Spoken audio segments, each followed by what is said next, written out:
Ayun yung bagyo natin. Uy. New Ascended Kit from YM. Get more nutrients. Help catch up on microbes. 40 minutes. I am done. I don't know. Kailan ba talaga mararamdaman o papasok sa Philippine Area of Responsibility si Bagyong Juan? Sabayan sa kanila sa labas kayo ng Philippine Area of Responsibility pero anumang oras ngayong gabi ay papasok na itong Sitak pa, nabibidyo ako. kung tinawag na nga ng pag-asa bilang Bagyong Juan. Ito, yung ginagawa ko. Yung puzzle. 1,100 kilometers silangan ng Eastern Visayas.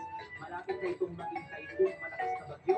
May lakas ng hangin na 110 kilometers per hour malapit sa gitna at pagbuso ng hangin na umaabot ng 125 kilometers per hour.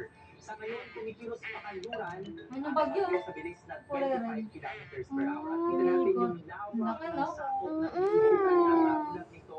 Kaya pong sakupin ang buong Pilipinas. Tumatalsik talaga yan. Wala nang epekto sa panahon sa Hangin yan, sa kaya mo pero hindi pa nakapasok ng car. Parang ano, lumulubog. Kung ako napunta dyan, lubog na ako. Yung ibang tao nagbibidyo eh. Kala nila ano eh. Hindi nila alam na storm yun eh. Iba ka pupunta dun eh. Parang yun. Or I don't know. Slow this down. Because you will hear something. Okay? Just wait.